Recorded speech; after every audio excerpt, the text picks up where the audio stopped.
Morning everybody. So I was just recording some videos about various different trees and species here at Shirley Park Golf Course, and I was stood underneath some of the poplar trees that we've discussed in either previous videos linked to this one, or you'll be getting an update about those soon. But literally while I was discussing the woodland management plan, which the Forestry Commission have approved here, and why we did lots of tree work on the 7th last winter, I was on the poplar trees between the 6th and 8th fairways, the ones that divide it, and while I was there I literally drove to the 6th green 100 yards away, and I need to show you this behind me. So if you follow me.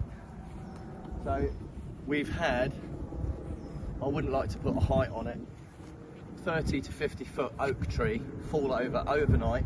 It's the middle of summer, it's not been windy, and that's quite sad because oak trees last longer than 100 years and Shirley Park's blessed with lots of these.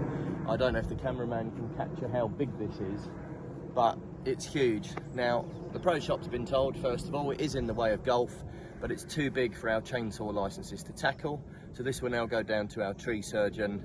It's all safe, it's now fallen. Now, the issue is that in this woodland here, we've got oak tree, you've got an ash tree straight underneath it, then you've got holly growing in there, you've got gorse growing in there, there's a yew tree. It's utter and complete chaos in here.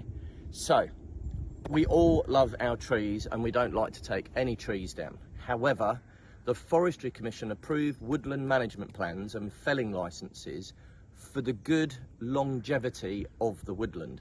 Not just to cut down trees and they say, yeah, go on and go for it, here's your license. It's so that we can preserve the woodland. Now, what I mean by that is when you plant something at home, unless it's a bedding plant, if it was a hydrangea or a fuchsia, you wouldn't go and plant another one 6 inches away from it, because in a year's time they're going to touch.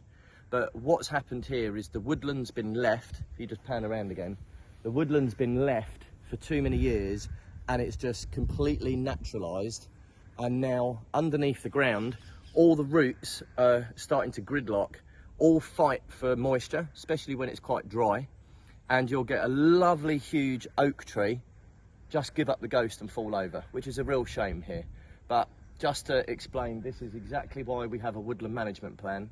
This is why we need to, when you've got, you know, chaotic woodland, I forget what they call it, it's like a stage 3 or a stage 4 like woodland, you have to take trees out and uncover them so that you're left with these hero trees with plenty of space around them. If my cameraman turns round, this lovely oak tree to the right of the 6th fairway has got about 10 metres all around it with no other tree, and it's growing with nice formations, a bit like a broccoli branch, you know, that you eat with your roast dinners, and it's sitting there quite nice. And that is because it's got space around it. And then all this woodland is just holly, laurel, ash tree. We get ash dye back here, that's also on our woodland management plan. You've got oak trees, and this all needs doing. Now, we can't do it all at once. It was just to capture and show you exactly why we do tree work here, and just to re-emphasise that the Forestry Commission have authorised us to do this and manage the woodland at Shirley Park. We are blessed with lovely oak trees. We need to protect them. We should be uncovering them so that issues like this don't occur. So it's a bit of a sad loss really, because that's a nice oak tree gone, but you know, bear with us this winter. We'll be doing some more tree work and woodland work and uncovering little pockets of woodland to save not only the woodland but from trees falling on golfers such as yourselves, and also damaging the surfaces here. So thanks for staying tuned, and watch out in winter for the woodland management plan.